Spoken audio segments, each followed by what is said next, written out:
morning po sa bawat isa, and of course, welcome po sa ating 10:15 a.m. service. Parang kanina, buhay na buhay ah. Pwede po bang tumingin kayo sa inyong neighbor, sabihin mo sa kanya, kamusta ka? At sa kabila naman, pwede bang sabihin mo, masaya ako, ang katabi kita. Nakakatuwa po, di po ba? Sa totoo lang, when we enter this place and alam mo yung umupo ka dyan, I don't think na tinignan mo yung katabi mo, tinignan mo yung mukha niya o kaya nginitian mo siya. Meron ba? Parang wala, parang kakaunti lang. Amen daw. So, amen, meron po. Pero merong iba, hindi po. Tama ba? Meron po na talagang umupo lang sila dito, mag-focus lang sila kay Lord, mag-worship lang. Pero I think na ang saya po na minsan, di ba, kahit na ang pangit ng inuutos, kahit na yun po yung sinasabi ng preacher dito sa harapan, parang titignan mo yung katabi mo, face to face, eye to eye. Tama ba? Tapos makikita mo siya. Tapos sasabihin mo after siguro 1 month, parang nakita ko na to eh. Hindi ko lang alam kung saan o kailan. Tapos sasabihin mo, ito pala yung katabi ko nung isang beses. Tama ba? Yung familiarity ng face na yan, definitely bring something po sa ating mga puso na, at least nakita ko siya. O kaya namasdan ko yung kanyang ngiti. Tama ba? Masaya tayo. O ako lang ba? Okay, pero lalong-lalo na po, paano pa kaya kung na-acknowledge natin ng Holy Spirit sa ating kalagitnaan? Amen po ba? Tayo manalangin and let's acknowledge the Holy Spirit right at this moment. Lord, Holy Spirit, I pray that you will move, Lord God, in our midst. Sayaan mo, Lord God, na anuman, Panginoon, ang hindrances na pwede naming ma-experience at ma-encounter. Dalangin ko, Panginoon, that you will really move, Lord God, mightily sa aming buhay. Habang binubukas namin ang aming puso, ang aming buhay, ang aming isipan, sa mga bagay na tinuturo mo at gusto mong iparating, Panginoon, sa bawat isa sa amin. Hayaan mo, Lord God, that you will do your will sa bawat isa sa amin, Panginoon. Iba-iba man ang sitwasyon ng bawat isa sa amin. Iba-iba man ang pinagdadaanan namin. Naniniwala kami, Lord God, na iisa ang Panginoon na patuloy na kumikilos at nagmumove sa amin. Holy Spirit, I pray and declare as we open ourselves, let your will be done and let it be, Lord God, that you will move in our midst. May plano kami, katulad nga ng sabi ni Yani, may plano kami, may programa, meron kaming nais gawin, pero Panginoon, hayaan mo, Lord God, na ang nais mong gawin sa bawat buhay ng bawat isa sa amin, ang mapangyari, Lord God. We continue, Lord God, to worship you, to praise you, to acknowledge you, Holy Spirit, move in our midst. Saturate mo, Panginoon, ang lugar na ito, hindi lang ang lugar na to, pero isaturate mo ang bawat puso ng bawat isa sa amin, Lord God. And we declare, Lord God, that we will encounter you in this service, Lord God, this time, Panginoon, as we dedicate this time to you, Lord God. In Jesus' name we pray. All of us will say, Amen. Amen. Sige, isang malakas na palakpak para sa ating Panginoon. Tayo po ay nasa series this month of April. Parang mahina ba?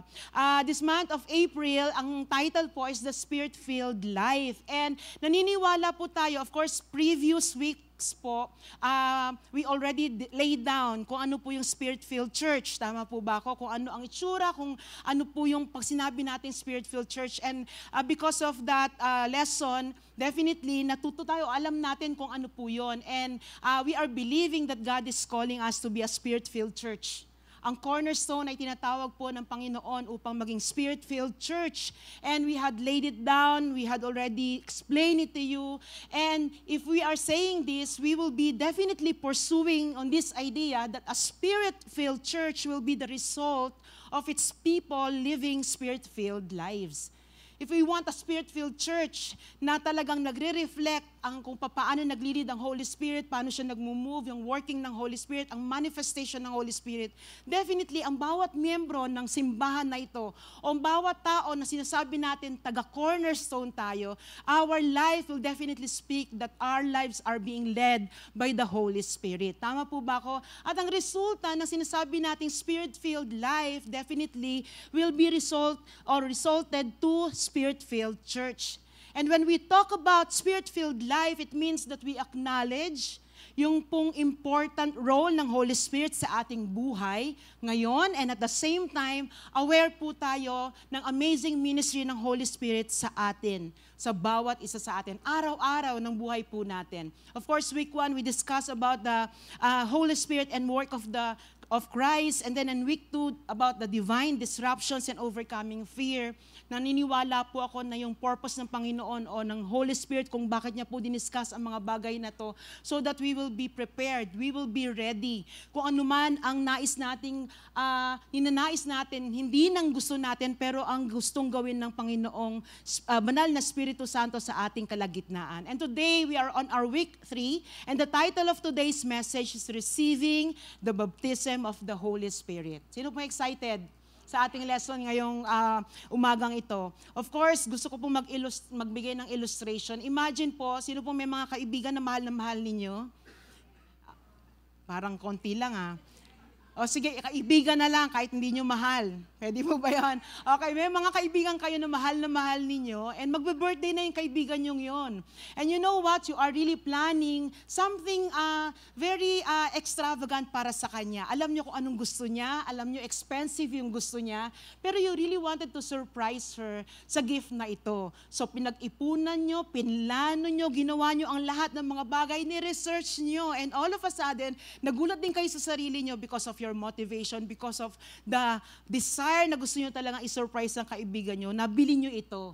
And right on the time, the perfect gift ay nandyan na. You even spare or spend extra para po talagang maging maganda yung wrap o yung pagkakabalot ng regalo na yan. So excited ka para doon na ibibigay mo to. So you are already taking every detail into consideration. Pinadeliver mo yung gift mo, hindi mo binigay personal, pinadeliver mo yung gift mo, and dumating yung gift na yon on the day of her birthday. Tamang-tama, very timely, at na-excite ka para sa kanya. And here comes and goes yung kanyang birthday, and you realize wala kang naririnig na comment dun sa kaibigan mo.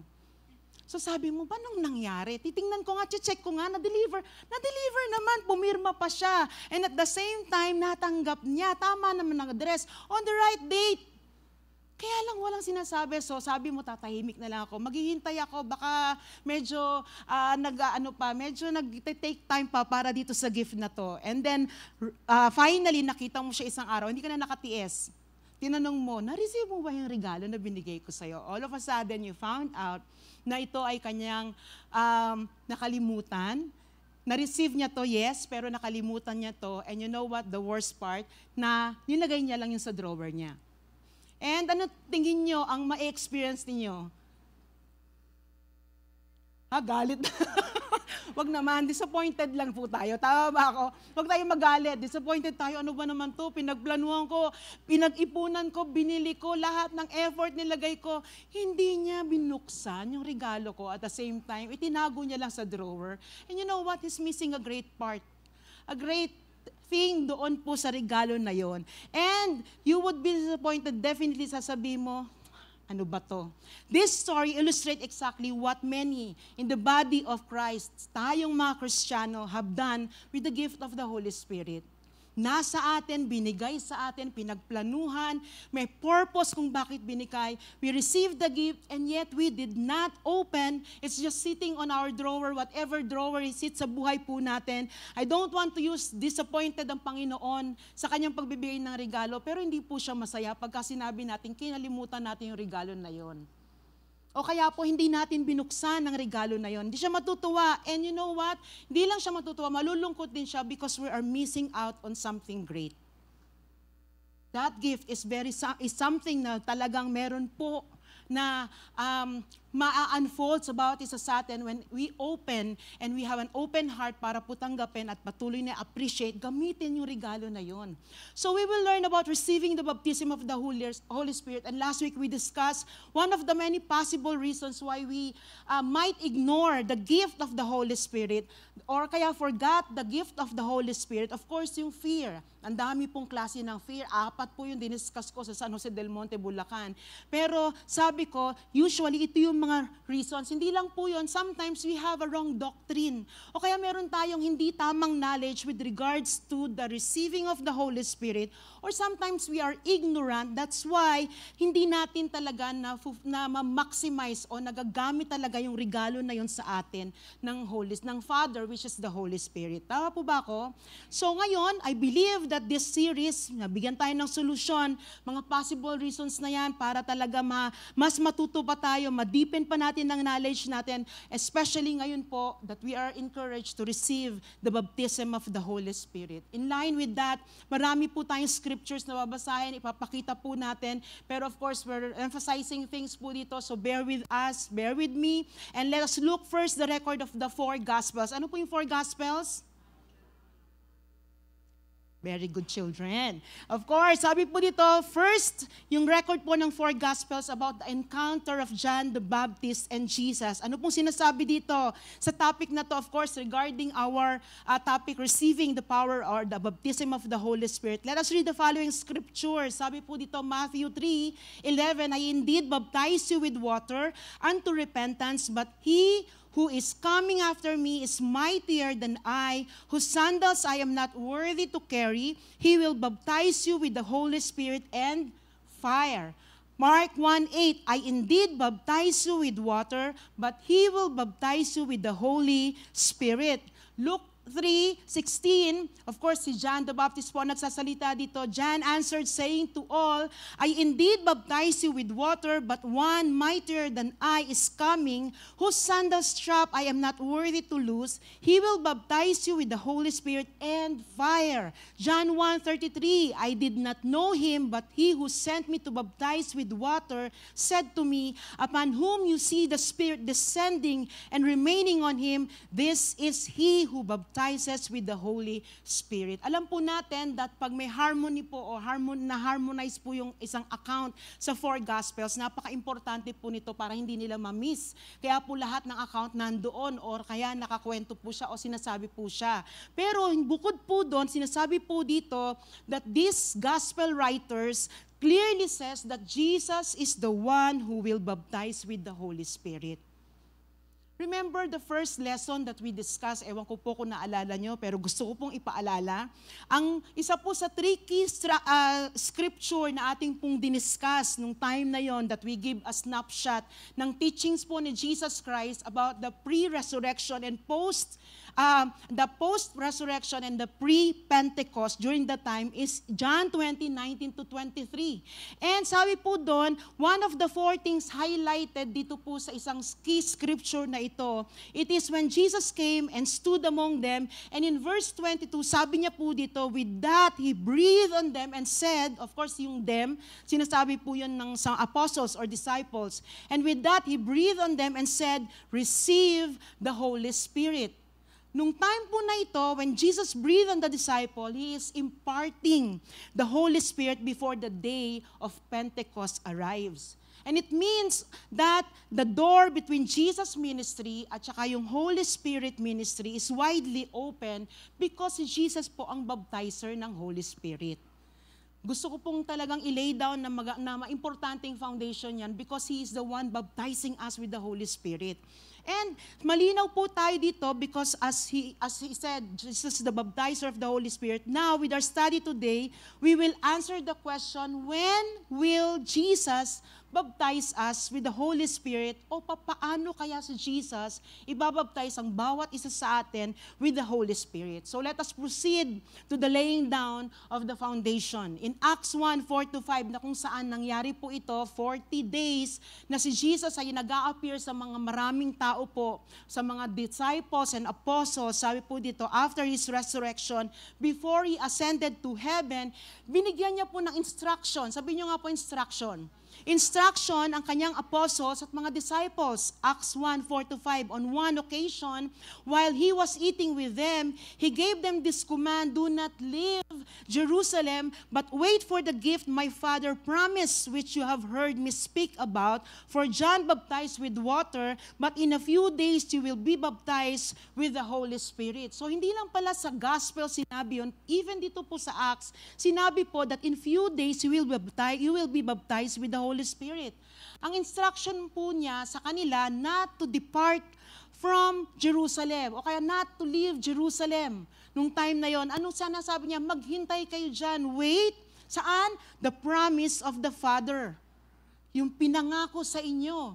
And the Bible, nakita po natin, during Pentecost, nangyari yung outpouring of the Holy Spirit. And as the promise of the Father, the Pentecost means what? Number po ang Pentecost. Ilang araw? 50, di ba? 50.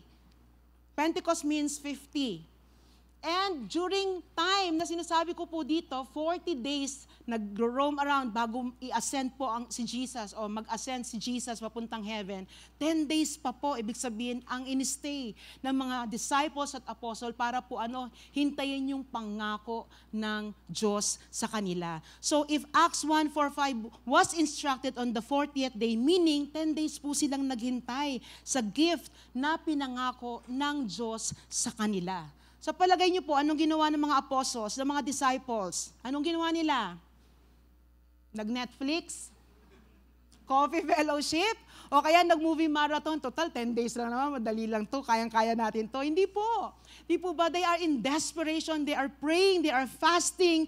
Dahil po, Jesus is basically saying to them, I'm going to fulfill the promise that people have been waiting ng madaming taon na. And kung sinasabi natin that Jesus is the baptizer, definitely siya ang magkukos po nito na yung promise ng Diyos ay patuloy na ma-fulfill at ma-accomplish sa kanila. Meaning, hindi po ito bago sa kanila. Dahil bakit po yung mga prophecies on the Old Testament, ito na po yung sinasabi, it's pertaining to the coming or outpouring of the Holy Spirit. Doon po sa prophecies po ni Ezekiel, ni Joel, ni Zechariah, even po ni Isaiah, they are describing these prophecies. And this is even what the psalmist described in their poetry. This is the moment that all of the human history during that time has been waiting for. Kaya po hindi bago to sa kanila. Yes, they have not experienced it. Hindi nila alam kung anong mangyayari. Pero you know what? It remain mystery sa kanila. Pero these disciples, these people who are being instructed not to depart from Jerusalem are waiting on this promise long before. And finally, sabi ni Jesus sa kanila, I'm about to do it really, really soon. Kaya you stay right here and just wait patiently until I send my Holy Spirit. Not only would the disciples receive the Holy Spirit as the Father had promised, ano daw po nung sinabi ang Acts 1:8, ano daw po yung marireceive nila? Sabi po dyan, you will receive, nandyan po ba? Nandyan po ba? Ching? Acts 1:8, wala ba? You will receive power when the Holy Spirit comes on you, and you will be my witness in Jerusalem and in all Judea and Samaria and to the ends of the earth. Hindi lang yung outpouring ng Holy Spirit, pero bibigyan din sila ng power. So yung presence, yung power, yan na po yung nangyayari. Mapapansin po din dito that it is very clear that while Jesus was still on earth, He did not baptize them with the Holy Spirit, but the baptism of the Holy Spirit came nung time na na-take up na po siya o nag-ascend na siya sa heaven during Pentecost. On the 50th day, sabi po dyan, nung celebration. But why delay? Bakit daw po kaya? Of course, last week na-discuss po natin to, or first week po, that the power of the Holy Spirit for global mission, yan po yung reason kung ba't na-delay, yun po yung bibigay sa kanila, yung power na yan. But John tells us why. He says Jesus must first be glorified. In John 7:37-39, on the last and greatest day of the festival, Jesus stood and said in a loud voice, let anyone who is thirsty come to me and drink. Whoever believes in me, as Scripture has said, rivers of living water will flow from within them. By this He meant the Spirit, whom those who believe in Him were later to receive. Up to that time the Spirit had not been given, since Jesus had not yet been glorified. And nung condition po na si Jesus ay nag-glorified na, it was fulfilled in Acts 2 na siya po ay na-ascend na sa heaven, and Jesus baptized them with the Holy Spirit at the time of Pentecost. Basahin po natin in Acts 2:1-4. When the day of Pentecost came, they were all together in one place. Suddenly a sound like the blowing of a violent wind came from heaven and filled the whole house where they were sitting. They saw what seemed to be tongues of fire that separated and came to rest on each of them. All of them were filled with the Holy Spirit and began to speak in other tongues as the Spirit enabled them. Nung nag-ascend po si Jesus Christ, it's Jesus Christ who baptized them with the Holy Spirit. Nung time po na nandito siya sa earth, hindi po siya nagbaptize with the Holy Spirit, pero nung time na na-ascend, ito po yung time na kung saan ibinigay niya itong promise ng Father sa kanila. Ito yung pinakahihintay po nila at nangyari po ito. Dito rin natin makikita that on the day of Pentecost, Jesus indeed baptized them with the Holy Spirit. Hindi lang ang mga disciples nung time na yon, hindi lang yung mga apostles. Remember that we are continuationism. Hindi po tayo cessationism. Hindi rin po tayo sensationism. Kasi may mga ganun na yung nakikita na, alam mo yung pagka season lang o kaya parang time lang, parang month of April, Holy Spirit, kaya talagang, month of the Holy Spirit. Hindi po tayo ganun. Continuationism means that talagang tuloy-tuloy na kung ano yung ginawa ng Diyos o ni Jesus o ng Holy Spirit sa New Testament, gagawin at gagawin din po, even sa panahon po natin ngayon, sa simbahan natin ngayon. Amen po ba? Jesus indeed baptized with the Holy Spirit. He gave the Spirit for all God's people. Pwede bang itaas ng mga kamay ng mga tao ng Diyos o anak ng Diyos na narito po? Not just those present on Pentecost, but for all the future generation of God's people. Kahit pala yung mga anak-anak, apo-apo, kasama po sila dito when they receive Christ as their Lord and Savior. That includes you and me. That includes our generation. Para sa kanila rin po ang pagbaptize ni Jesus ng Holy Spirit. Acts 2:39, paano po natin sasabihin yun? The promise of the Holy Spirit is for you and your children and for all who are far off, for all whom the Lord our God will call. Now, kung sinasabi po natin to, nilay down natin ang foundation that Jesus is the baptizer of the Holy Spirit, it does not give us the details of when and how. Tama po ba ako? Hindi sinabi kung paano nga ba. And definitely, isa lang po ang talagang tatayuan natin, yung Pentecost o yung nangyari sa Pentecost, the outpouring of the Holy Spirit, yung special way na kung saan na-experience nila ang power ng Holy Spirit sa kanilang buhay is not merely a singular event. Ibig sabihin, tuloy-tuloy po ito. And sabi nga natin kanina, di ba, hanggang sa panahon natin, ma-experience natin yung outpouring ng Holy Spirit. And Holy Spirit is available to us. You know what? Until when? Pwedeng tanungin niyo ako, until when? Hanggang dumating po ang Panginoong Jesus.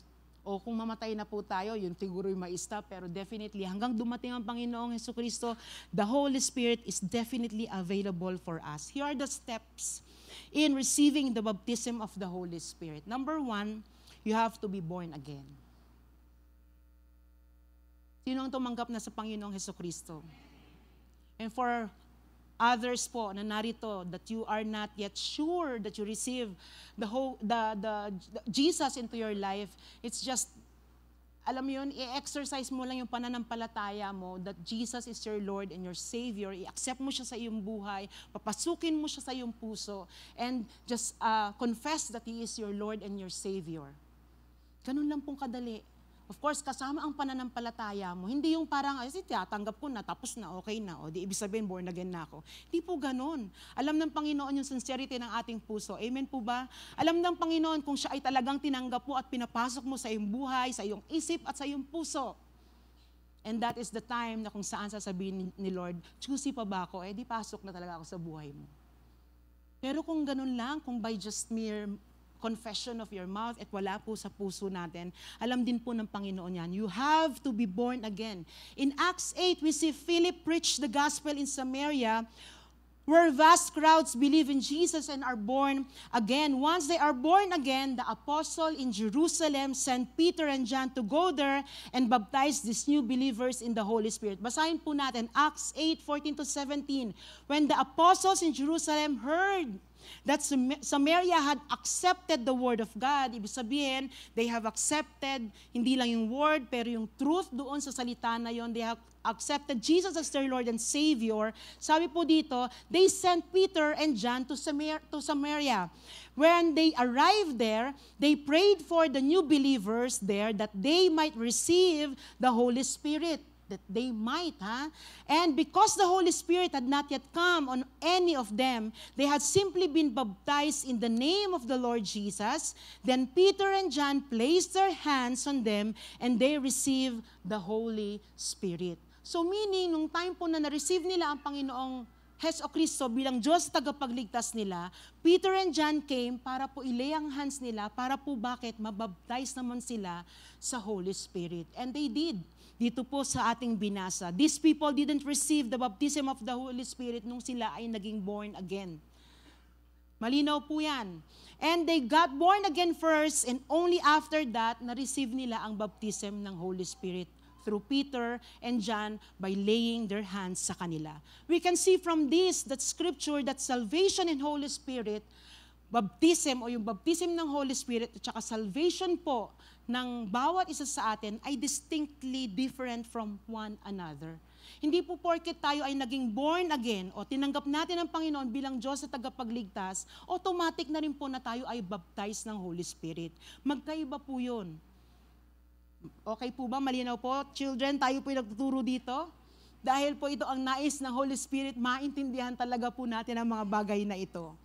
As much as I wanted it to be so light, kaya lang, pag talaga po sa truth about the Holy Spirit, nothing is light.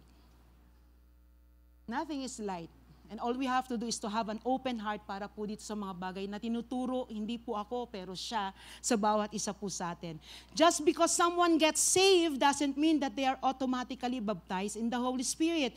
Now, ano po yung sinasabi natin? That once you receive Jesus as your Lord and Savior, ang Holy Spirit ay nade-deposit na sa'yo. Tama po, di po ba? Narinig nyo na po ba yon? When you receive Jesus as your Lord and Savior, ang Holy Spirit ay nadideposit na po sa atin. It's different from baptism of the Holy Spirit. That means may indwelling of the Holy Spirit dahil ikaw ay nagkaroon ng kaligtasan. That your spirit has been open to the Spirit of Jesus and God the Father, and even the Holy Spirit permanently reside in each one of us nung tayo ay naging Kristiyano. Kaya pwede mo sabihin mo sa katabi mo, may Holy Spirit ka. Salvation is being born of the Spirit, or what we call the indwelling of the Holy Spirit. Yan po yung sinasabi, when Jesus comes into your life, yung indwelling na to, or yung born of the Spirit, as your Lord and Savior, Spirit takes up permanent residence on you, and this indicates not the direction in your life, pero the position sa buhay mo. Na ikaw ay anak na niya, na ikaw ay mahal niya, na ikaw ay pinatawad na niya, at ikaw ay may Holy Spirit na nandyan para ikaw ay i-convict, ikaw ay i-correct, ikaw ay i-guide, ikaw ay tulungan, at samahan ka all throughout your Christian journey habang ikaw ay nandito sa mundong ito. That means a born-again person is permanently indwelt by the Holy Spirit. Indwelling of the Holy Spirit. Never assume that just because someone is born again, they are filled with the Spirit or baptized in the Spirit. Bakit po? Because Holy Spirit baptism means being filled by the Holy Spirit. In this case, we see that they got saved. Dito po sa binasa natin kanina, but they were clearly not filled with the Spirit until the apostles, si Peter at si John, laid their hands at ipag-pray sila to receive the Holy Spirit. Now, pag sinabi pong being filled with the Spirit, it means repeated experience. It means na araw-araw, inaas mo yung continuous na pag-feel niya sa'yo ng kanyang presensya. Ano man ang gagawin mo, nasan ka man, that the more you yield to God and ask for His infilling, the more He will pour out His Spirit sa'yo. Kaya hindi porket, nandito ka na naman, Holy Spirit, okay na yan, tama na yan, sumusobra ka na. Di ba? Hindi po. Iba lang yun, indwelling of the Spirit, pero you need His infilling dahil bakit may pagagawa ang Diyos sa'yo. Diba, the channel why the Holy Spirit or how the Holy Spirit is working in each one of us for global mission, para sa righteous living natin, para po sa wisdom na kailangan natin sa everyday Christian life po natin. Let us look another biblical account, Acts 19. Paul, the apostle, meets some people in Ephesus who were religious.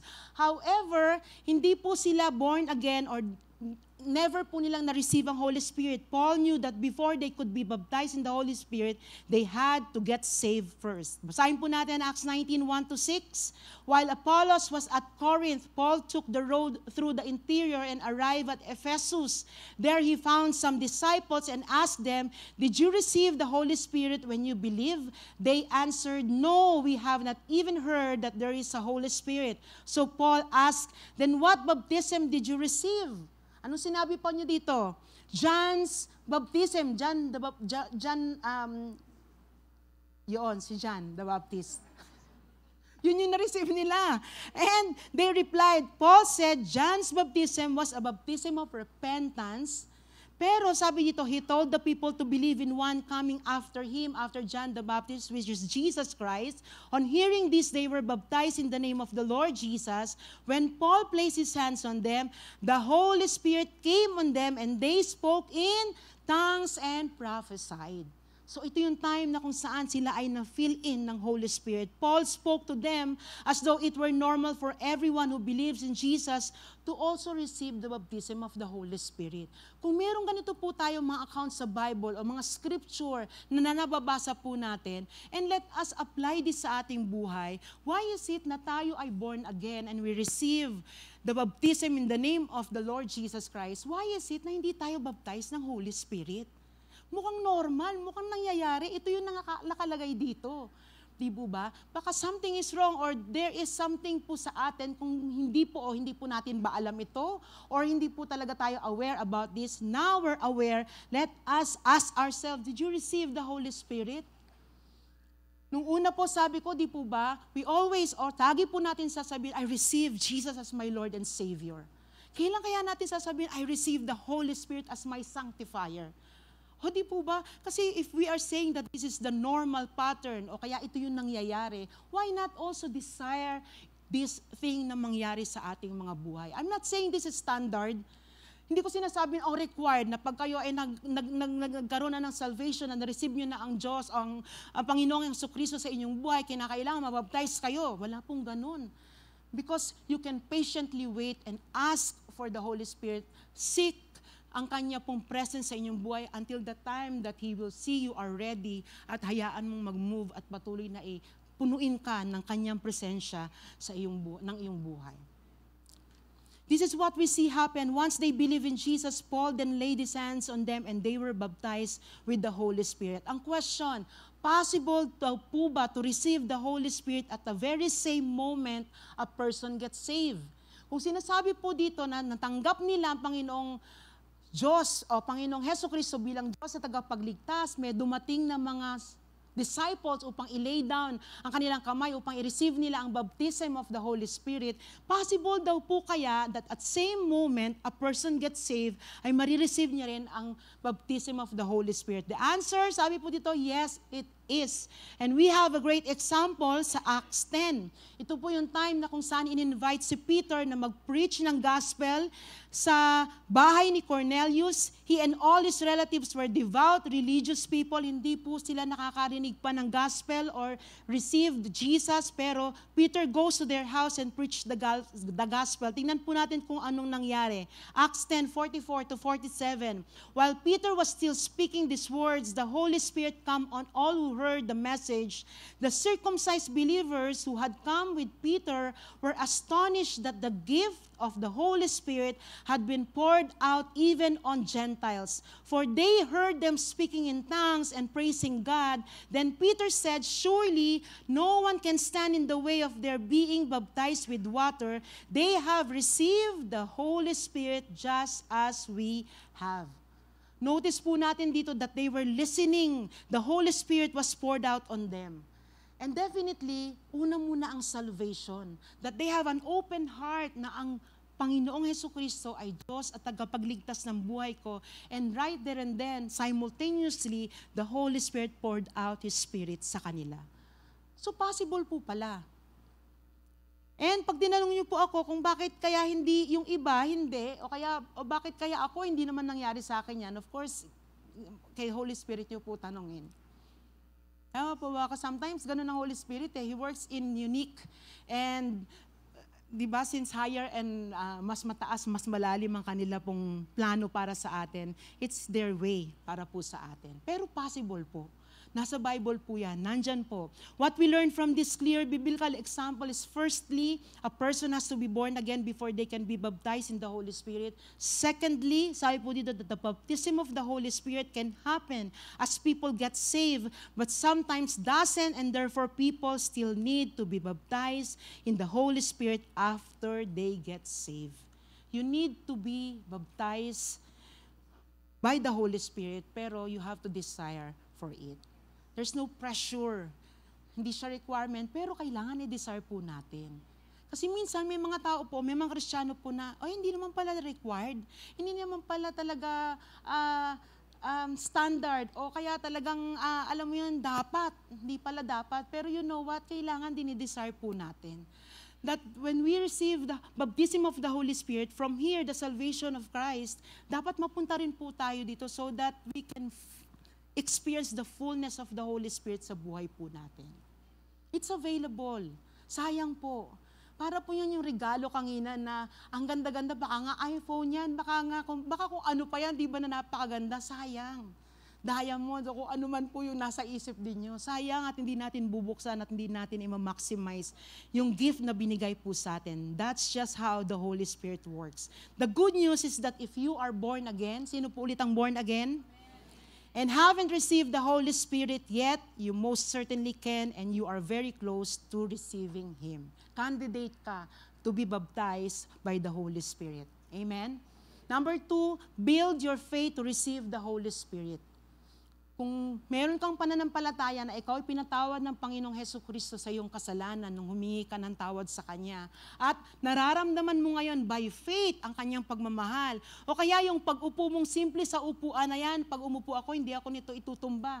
Hindi ito bibigay sa kahit na medyo mataba-taba o matsubing-tsubing ako. Alam mo yun, yung pag-upo mo dyan, sabi mo, upo kang ganyan. Minsan nga talaga yung buong weight natin, upo talaga dyan eh. You have that faith. Therefore, this is also the faith that you have to build para po i-receive ang Holy Spirit. Now that there are these teachings and information and biblical basis ng mga bagay na ito, kinakailangan po i-build natin ang pananampalataya natin na tayo ay makaka-receive ng Holy Spirit o mababaptize ng Holy Spirit. It's good to build your faith because faith receives what God has promised. Anong pinramis ng Diyos? Ang Holy Spirit is for everyone through Jesus. Kanina po binasa na natin sa John 7:38-39, by this He meant the Spirit whom those who believe in Him were later to receive. Believe and have faith. Amen po ba? Number 3, receive through the laying of hands. Sabi po dito, receive through the laying on of hands. If you didn't receive the baptism of the Holy Spirit, when you believe in Jesus, then there is a way to receive Him right now. Grabe po, no?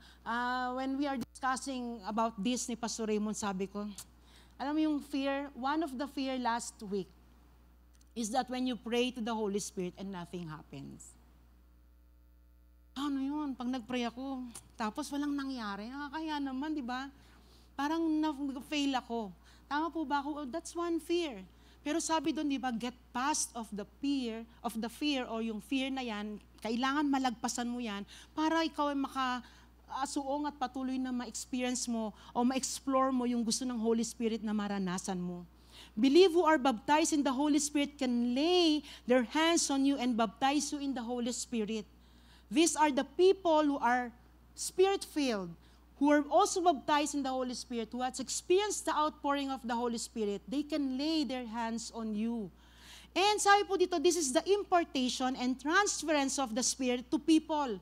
Sabi ko, paano yun pag naglay hands, tapos baka iba ang matransfer? I don't think so. The Holy Spirit will never allow that to happen. Let's have faith. Amen? Let's have faith. Huwag tayong maging, parang hesitant ako kasi hindi ko gusto yung markado ng mukha nito. Ayokong magpalay hands. Huwag po. If we are open to the Holy Spirit, whoever ang gagamitin niya, that is also filled with the Holy Spirit, who had experienced the outpouring of the Holy Spirit, then yan po yung po pwedeng maglihan sa atin. Nananiwala tayo dito because we see this happening a number of times sa Bible. Babasahin ko po yung scripture records for us how the early church helped believers receive the Holy Spirit. Acts 8:17, bibilisan ko lang po. Then they laid their hands on them and they received the Holy Spirit. Acts 19:6, and when Paul had laid his hands on them, the Holy Spirit came on them. Acts 9:17, so Ananias departed and entered the house, and laying his hands on him, he said, Brother Saul, the Lord Jesus who appeared to you on the road by which you came has sent me so that you may regain your sight and be filled with the Holy Spirit. If you are born again and want to receive the baptism of the Holy Spirit, medyo, alam mo yun, meron ka pang mga tanong sa mind mo, hindi mo alam kung paano, you can do this. You have to have someone who is full of the Spirit, lay their hands on you, and release the Spirit to you. Any believer, pwede po ba makita ulit yung kamay ng mga believer? Pero sabi po dito, may kadugtong, any believer who also receive the power or the baptism of the Holy Spirit can lay hands on one another or on another believer for the baptism in the Holy Spirit. Number 4, and last po, expect to receive the Holy Spirit. God wants to baptize you with the Holy Spirit, so wag po nating i-complicate ang mga bagay-bagay. Simplihan lang po natin. By faith, kung meron tayong pananampalataya, then let us expect, let us look forward, let us anticipate, let us await to receive Him. Siguro hindi ngayon, hindi to failure. Baka may time, bukas ulit magdi-desire ko, mamayang gabi ulit on my time, na kung saan sinisik ko ang Holy Spirit, magsisik ako dahil gusto kong mabaptize with the Holy Spirit. Again, if I'd encourage you to ask a Spirit-filled believer to pray for you and lay hands on you, wala pong power dun sa paglilay ng hands, ha? Para sa mga maglilay hands po, gusto ko lang pong sabihin, this can be your leaders dito po sa church, your ministry or your fellowship leader. It can be your Sea Life leader. It can be a prayer leader na nagnanalangin po dito, or a family member na alam mong na-receive ang baptism ng Holy Spirit. You can ask them to lay their hands on you. Para po sa mga maglilay ng kanilang mga kamay, you don't have to have a special gift. Parang hindi naman kinonfirm ng Lord, maglilay hands ako, ayoko nga. Wala po ganun. Hindi po sinasabi na kailangan may special gift ka for laying on of your hands. However, keep in mind na hindi ka rin giver at maker para po ma-receive ng isang tao ang Holy Spirit. Ako lang, kamay ko lang may power. Sino magpapalay hands na yan? Hindi po ganun dahil it's all about the Holy Spirit and not you. We are just vessel. We are just all instrument. And sabi po dito, nor can you be given the Holy Spirit by the laying on of hands. Pag nag-lay pala ng hands, ang isang Spirit-filled, siguradong may baptism? Hindi po. You must simply, ano pong magagawin? Kung yung nagpapalay hands o nag-ask sa'yo, merong pananampalataya na marireceive niya pag nilay ang hands mo, you should also have the faith that when you lay your hands, ikaw ay gagamitin ng Panginoon para ma-receive niya. Hindi yung pag-lay hands mo, pero ang Holy Spirit sa buhay niya. Tandaan po natin yan. Sometimes we disqualify ourselves, parang wag na lang. Kasi para yata sa mga banal yan, para sa mga hindi po. Have faith. Here is the prayer where we can lead them while we are laying hands on them. Sabi po dito, pwede bang patingin ako ng prayer, Ching? Thank you, Father. You promised to send the Holy Spirit to all who believe in Jesus. I have believed and received Jesus, and now I ask you for the Holy Spirit. Please baptize me with the Holy Spirit. We're teaching you para alam po natin kung ano yung pinapanalangin natin o pwedeng sundan ng mga nililay hands po natin. Since we really don't have time to lay hands para po ngayon, ini-invite ko po kayo sa prayer and worship service dahil I think Pastor Raymond will really have, or the altar will be open para po talaga i-lay hands para po sa inyo. Ang mga pwedeng mag-lay hands para po ma-receive natin ang baptism of the Holy Spirit. OT na nga po ako, 9 minutes, kaya po nagmamadali na ako. And hindi lamang po yun, sabi po dito, or you can do this even though the laying on hands is very effective, biblical po, it doesn't always have to be through the laying on of hands. Wag din po tayo masyado maging dependent na kailangan may mag-lay hands, kailangan sino kaya. Like the point na ine-emphasize po natin, if you have faith to receive right now, you can simply ask Jesus to baptize you with the Holy Spirit at this very moment. Yung prayer natin, pwede mong ipag-pray yan. I believe that you are the baptizer of the Holy Spirit. Please baptize me with the Holy Spirit. Sabi po dito, why wait? God wants to fill you. The only qualification is to be born again. If you are, then you are ready to receive. The early church received the Holy Spirit as they were worshiping and waiting for Him in the upper room na wala pong naglilay ng hands sa kanila. Hindi lamang po yun, the household of Cornelius, nung time na sila ay nakikinig sa preaching ni Philip, wala pong naglay ng hands sa kanila, pero they were baptized. And you can also receive the Holy Spirit right now, where you simply ask Jesus to come and baptize you. Have faith. Tandaan po natin, hindi po tayo ang magbibigay o hindi po tayo nakadepende sa atin, pero it's all about Him. Now, as you receive the Holy Spirit, just respond to whatever you feel He's wanting you to feel. Hayaan mo kung merong bang blowing of the violent wind dyan, o kung meron mang fire na nararamdaman ka, or may speaking in tongues, allow the Holy Spirit to be in control. Whatever the Holy Spirit prompts you to do, just do it regarding, or it because you are now becoming Spirit-led. Even po yung tongues, even po yung tongues. Kahapon po, I have a question na if there is no interpretation ng tongues, so meaning ikaw ang na-edify. Tama po, di po ba? Pero you know what? Just focus on the atmosphere. Kahapon po, sobra po yung, meron po kaming reload, mga Sea Life Leaders meeting, and sobra po talaga yung move ng Holy Spirit. And nag-tongues po yung nagli-lead. We may not understand kung ano yung sinasabi. And yes, siya ang na-edify doon. Pero definitely, yung atmosphere, there's a thickening presence ng Holy Spirit. And hindi mo man naiintindihan, pero you know na ito ay pinupush ka o kaya talagang nilalagay ka sa isang posisyon na ikaw din ay magpuri at patuloy na itaas ang pangalan niya. Sometimes, may mga ganun po talaga tayo. Ako rin po, question ko rin po yun. Pero like what Pastor Raymond said, I asked him, like what Pastor Raymond said, nung time na yun, kung bakit sinabi po that there should be interpretation, mainly because chaotic na yung simbahan. They are just looking after the experience. May tongues ba? Wow, powerful. Meron bang prophesy dyan? Naku, prophecy na yan, matindi yan. Meron pa bang iba dyan? So ganun po, that's why binibigyan ng order. If there is a speaking in tongues, there should be interpretation. Pero for us, beginner, pwede mo sabihin natin beginner. Pasok muna tayo sa pinto. Let us experience the Holy Spirit. And kung ano man yung mga question natin, let us just allow the Holy Spirit to move and be in control sa bawat isa po sa atin. Tayo po'y tumayo. Ayoko na pong tapusin yung iba dahil medyo na-lay down na po rin natin na yan. As we end, what to do now na tayo ay nabaptize na ng Holy Spirit, get to know Him more and more bawat buhay, bawat araw ng buhay po natin. Let us learn all that what the Bible has to say about Him and also just get to know Him personally bilang isang kaibigan sa bawat buhay po natin. Are you ready to receive Him sa buhay po ninyo? You may not be baptized by the Holy Spirit ngayon. But I'm telling you, as you continue to desire and pray about it, seek the Lord na yung baptism of the Holy Spirit ay ma-experience ng bawat isa. I believe, sooner or later, magsasabi po kaya that indeed I experience the baptism of the Holy Spirit. That is the normal thing to do. If we wanted to be empowered sa lahat ng mga bagay na pinapagawa sa atin, we need to be baptized by the Holy Spirit. If we wanted to be Christ-like, yung buhay po natin, mabago araw-araw, that there will be change and transformation sa bawat buhay natin, we need the baptism of the Holy Spirit.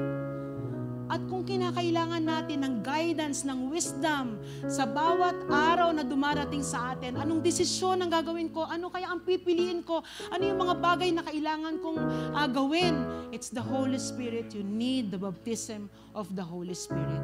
Hindi po indwelling of the Holy Spirit lang. Lahat po tayo, we have that permanent residence of the Holy Spirit. But when we say baptism of the Holy Spirit, we are opening our lives para po siya ay mag-move mightily, supernaturally sa ating mga buhay. And yes, sometimes nakatingin tayo, anong magandang significant na nangyayari? Anong malaking bagay? Kapatid, just feel Him. Allow Him to do what He needs to do. Allow Him to do His things sa buhay po natin. And when we are open, you will definitely see and confirm sa spirit mo that this is indeed the baptism of the Holy Spirit sa aking buhay. Let us allow the Holy Spirit to minister to us right now as we sing this song. Thank you, Jesus. Thank you, Lord God.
Baptize all of us with His presence.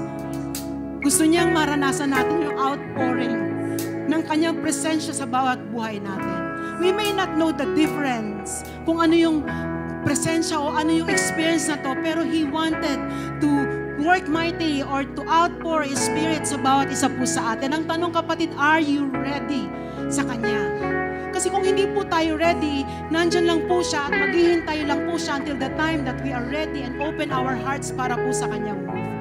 Kailangan kilala natin ang Holy Spirit. That He is not just a force, that He is not just a spiritual power or spiritual energy na nandito sa mundong ito at kumikilos. Pero you know what? The Holy Spirit is a person. He has intellect, He has will, He has emotion. And you know what? Hindi lamang po yun. He has the attribute of God, an all-knowing, all-powerful. Hindi lamang po yun, kapatid. He has the mind of Christ. Holy Spirit is God, co-eternal, co-equal. Pagdating po sa Father at sa Son, we can never say, Holy Spirit, total, ina-acknowledge ko ang God the Father, ina-acknowledge ko sa Jesus, kasama ka na doon, hindi na kita acknowledge. Given na yan. Pero you know what? The Holy Spirit wanted to be pursued. He wanted to be loved. He wanted for you to know Him more and more. Hindi lamang po i-deepen natin ang ating relationship sa Kanya o i-deepen yung ating experience, but let us desire the Holy Spirit into our lives right now at this moment in our time. Let the Holy Spirit work in our lives. Oh, Holy Spirit, we invite you. We invite you. Let the baptism of the Holy Spirit right now, Lord God, manifest sa aming kalagitnaan.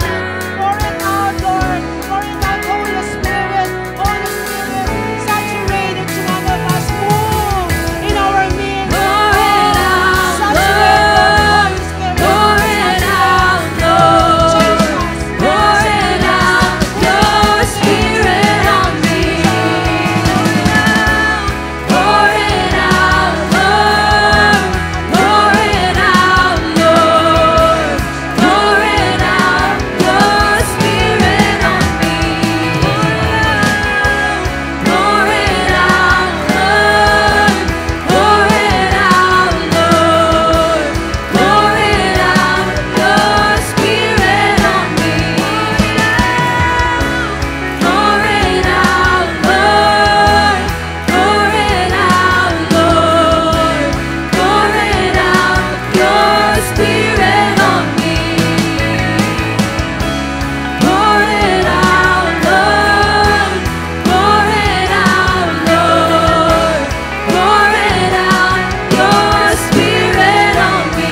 now you outpour your spirits about us sa amin. We continue to receive you.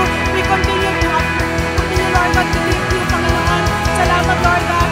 All adoration belongs to you, Lord God. We give you praise. We give you all the glory, Lord God. In Jesus' name we pray. Everyone will say, Amen.